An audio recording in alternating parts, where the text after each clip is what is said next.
ప్రేక్షక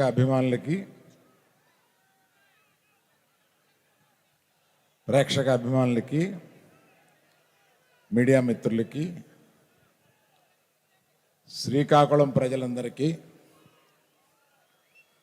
ఈ ఫంక్షన్కి విచ్చేసిన మీ అందరికీ నా నమస్కారాలు.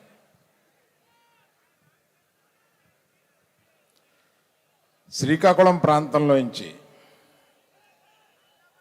ఒక కథ తీసుకొని ఆ కథ ఆధారంగా మేము ఒక సినిమా తీసి అది ఒక పెద్ద సినిమాగా మారి మేము దీన్ని ఆదరించిన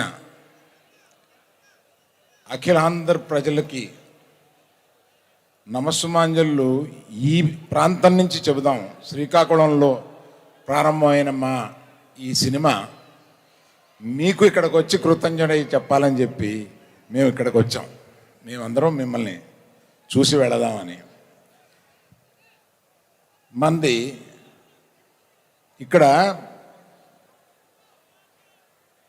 కోడి రామ్మూర్తి గారి స్టేడియంలోంచి మనం ఈ ఫంక్షన్ చేసుకుంటున్నాం.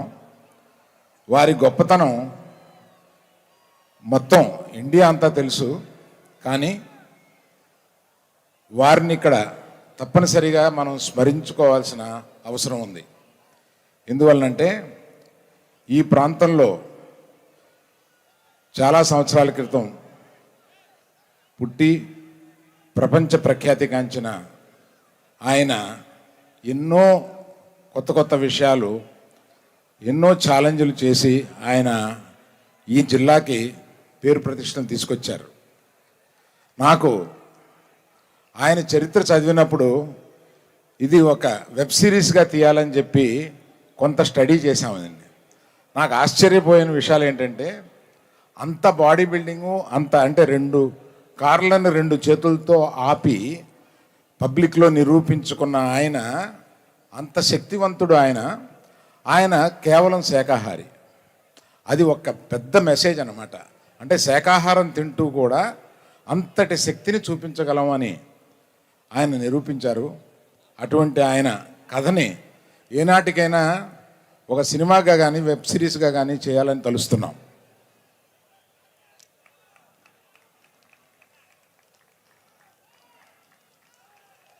థ్యాంక్ యూ అండి.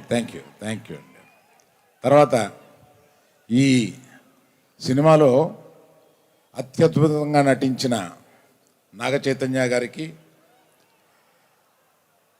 మీరన్న లేడీ సూపర్ స్టార్ సాయి పల్లవికి, వాళ్ళిద్దరినీ బొమ్మలాట ఆడించినట్టు ఆడించిన మా డైరెక్టరు చందు మొండేటి గారికి. చందు మొండేటి గారు అలా తెలియనట్టుగా అమాయకత్వంగా అలాగా ఉంటారు, కానీ ఆయన కలంలోంచి వచ్చే ప్రతి అక్షరం, ఆయన మేధస్సులోంచి వచ్చే ప్రతి షాటు మనల్ని ఇవాళ ఉర్రు తొలగిస్తుంది. అటువంటి మేధస్సు కలిగిన ఆయన చాలా సైలెంట్గా, ఏమీ తెలియని అమాయకత్వంగా ఆయన కూర్చుని ఉంటారు. ఆయనకి ఈ స్టేజ్ పూర్వకంగా నేను సరదా కృతజ్ఞతలు చెప్పుకుంటున్నానండి. Thank you sir, thank you very much. ఇలాగా ఇక్కడికి రాని వాళ్ళు, మ్యూజిక్ డైరెక్టర్ దేవిప్రసాద్ గారు, ఎడిటర్ నవీన్ నూలి గారు, మా శ్యామ్ దత్ గారు కెమెరామ్యాన్ గారు, వీళ్ళందరూ ఉన్నారు.